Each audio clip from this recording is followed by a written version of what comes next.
my project, which was my honors thesis for TCU, was on the digital mediatization of ballet.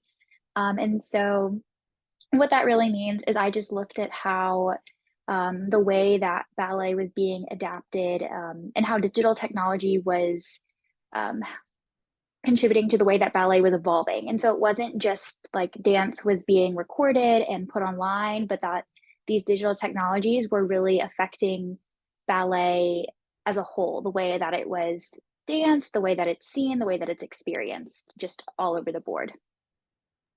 One of the biggest things was democratization. That was one of the big findings. So looking at how the ability for dancers to showcase their art on their own helped them to speak up on behalf of themselves. And so it was kind of disrupting the traditional hierarchy that the ballet world um, was bound by um, and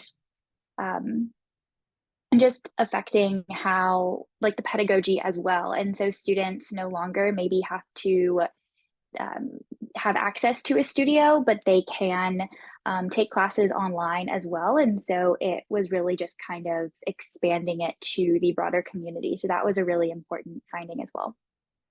That's a great question. Actually, so when I first applied to TCU, I applied as a ballet and economics double major, and that's what I did my first year.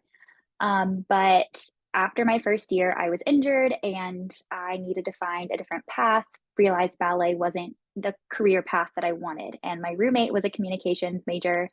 And so she seemed to really enjoy it. And so I said, why not? And so I changed my major, started taking classes, and fell in love with it. And so but I wanted to stay in the ballet world. And so I used what I was learning in communications to continue to support an art form that I grew up doing and still love today. Yes, so I actually just finished the first year of a dual master's program at the London School of Economics in Global Media and Communications, and I'm currently doing my second year at the University of Southern California in the same program.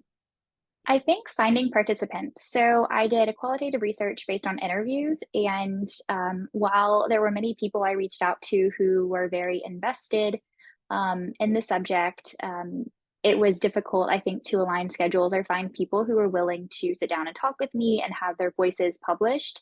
And while they were completely anonymized during the experience, I think that was something that was very challenging. And I think also to um, people just, I think, doubted their knowledge on this topic. And so when I would approach a dancer in this field and say, like, no, you really don't have to have any like higher education experience, you don't need to really understand what this theory is that I'm working with. I just want to know about your experience. I think that helped. But definitely finding participants was the most challenging part.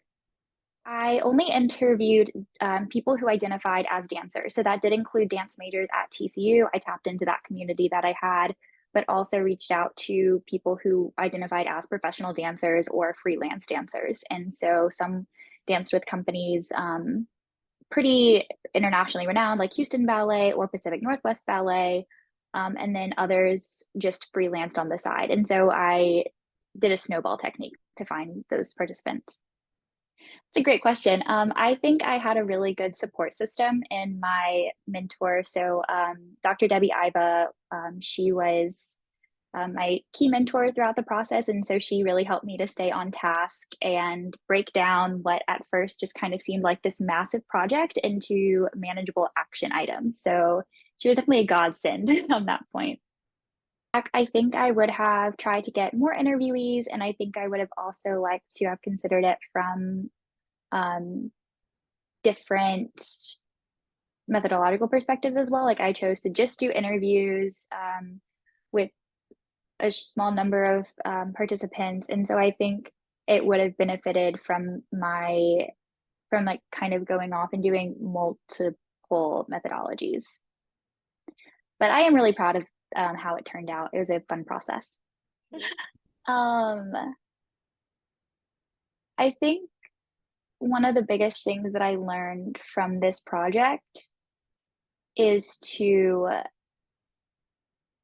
be self-aware, know when maybe a task is too large for you to complete on your own, or know when to maybe step back and say, this isn't, I'm not getting the results that I thought I was going to get. Okay, let me take a step back and think about how to move forward in maybe a different direction. And so, definitely, when approaching a research project of this size, it's about being self reflexive and being flexible to maybe go a path and let your research guide you in a way that you didn't expect.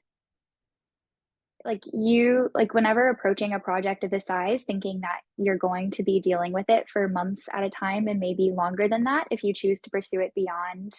And so it's really important to choose a topic that you're very passionate about and know that you won't get tired of, or something like lean on your own experiences and think, what do I have to offer that maybe other people haven't considered before? So that was a huge factor in my decision to choose this topic as well.